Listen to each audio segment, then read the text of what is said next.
you see the impact of the verdict to the political landscape of Malaysia?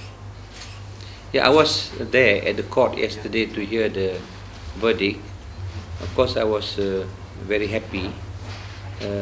But the most important thing that happened yesterday was what it did to the image of the judiciary.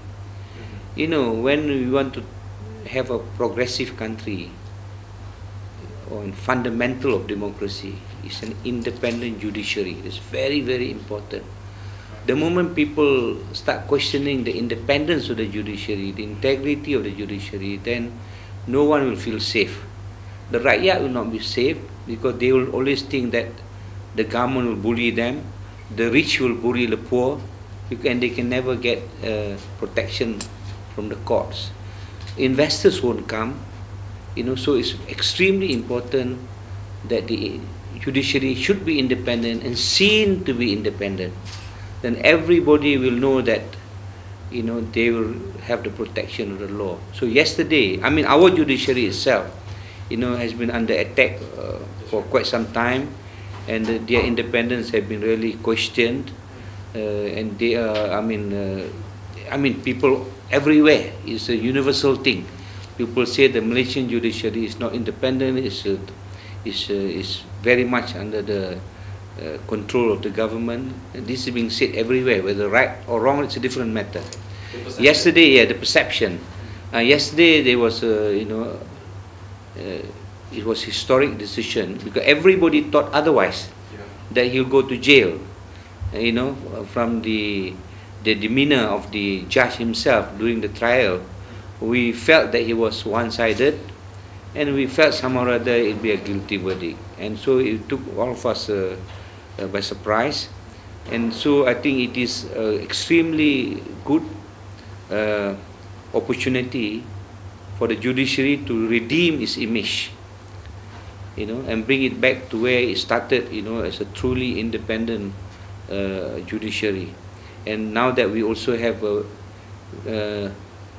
new Chief Justice, you know, he was never associated with any political party. The former Chief Justice was Umno's advisor for a long time. That alone, people think that he is being guided by the leadership. But the new Chief Justice, I understand, is also a God-fearing man, you know, and he's not associated with any political parties.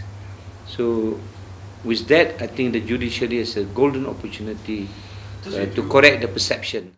Yesterday we saw you were not only at the court, but you also visited Dr. Anwar Ibrahim in his house, right?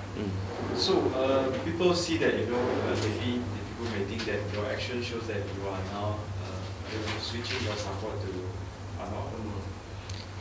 Is that true? You know, I have this weakness.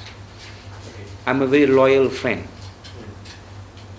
You know, I was very friendly with Datuk Harun Idris, my leader before, my first political leader, when I was in the UMNO Youth ESCO in 1970. And the whole government went against him, but I stood by him to the last. Then Tun Musa Hitam became very close. I became very close to him, and also I stood by him to the last. Similarly, Dr. Mahathir made me very close to Anwar Ibrahim. So he's actually a very, very close friend of him. And I really pitied him, you know, when he had to go through all these things.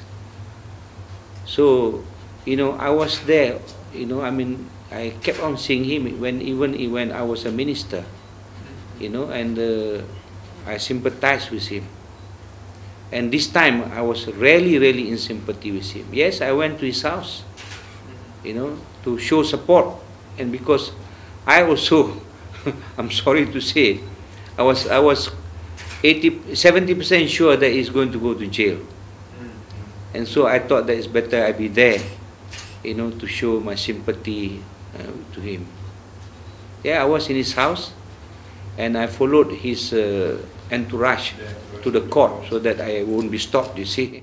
I know him very closely. I think he has great leadership qualities. He can be a great Malaysian leader.